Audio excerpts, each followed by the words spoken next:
होगा। अब हजारों वर्षों तक ये ज्ञान चलेगा, पूरे विश्व में शांति होगी।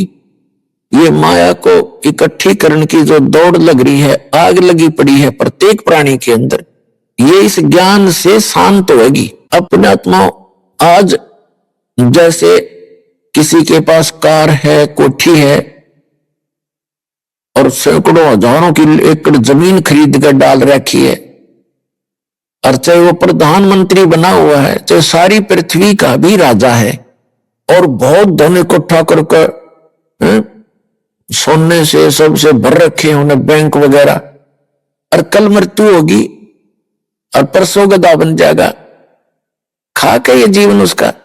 तो बिना ज्ञान के गोबर के भूंड की तरह हम गोबर इकट्ठा करते करते मर जाते हैं, पर सब्र नहीं है हमारे। तो इस ज्ञान से सब्र होगा, इस ज्ञान से आत्मा हट जाएगी इससे कि क्या कर रहा हूं मैं, करना क्या चाहिए था, कहां डले ढो रहा हूं, ऐसे अनमोल जीवन को बर्बाद कर रहा हूं। तो ये एक बार पूरे विश्व में अब शांति होगी। सभी जल रहे हैं, किसी को सब्र नहीं और कोई सुखी नहीं। अब जैसे आपको बहुत बार बताया है कि दास एक बार गोवा गया हुआ था। गोवा समुद्र के किनारे एक शहर बसा हुआ है, गोवा, वो प्रांत भी है गोवा। तो वहां सत्संग किया था हमने, और जहां सत्संग स्थल था, सत्संग के बाद घूमने के लिए हम, साथ ही समुद्र था, तट समुद्र का, वहां चले गए। वहां क्या देखा, फॉरेनर यानी विदेशी स्त्री पुरुष वहां उसके साथ साथ रेत में अपने बिछा बिछा के बस्तर या कोई वैसे लेटा हुआ था, रेत में लेटे हुए थे एक अंडरवियर में पैर के, और उनसे बात की। एक आधे भक्त ना हो गए थे, आनंद आ रहा आनंद यहां इनको। तो उसने बताया कि ये कह रहे हमें यहां आकर शांति प्राप्त होती है, और वो बताया कि वहां हमारे बड़े बड़े बिल्डिंग है, फैक्ट्रियां चलती हैं, सैकड़ों नौकर, हजारों हमारे नौकर हैं। नमन में बड़ी हंसी आई है, दाता दया तेरी, देखिए रेत में सुख, फिर डले क्यों ढोए तुमने, जहां सुखे नहीं आग इकट्ठी कर ली। तो जो सुख उनको वहां मिला, उन कोठी और बंगला में नहीं है, वहां तो आग लगी पड़ी है।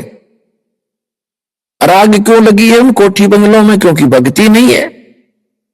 तो पुण्यात्मा में क्योंकि भक्ति नहीं है, तो पुण्यात्मा फिर ये बात समझ में आ गई उनके। अभी तो वो वहां छोड़कर यहां समुद्र का किनारा है सुख प्राप्ति के लिए, और खाक सुख और रेत में के सुख है, 2 दिन पीछे फिर उस आग में चलना न जा करके।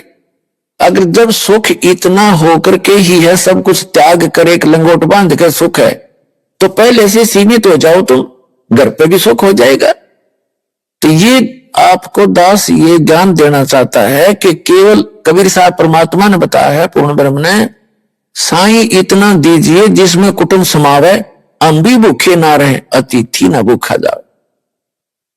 ये धन मांगो और भक्ति करो डट के, और फिर आपको जो भी आवश्यकता होगी इस संसार की भौतिक आवश्यकता जो आपकी होगी, भगवान ढेर लगा देगा आपका। अगर आवश्यकता पड़े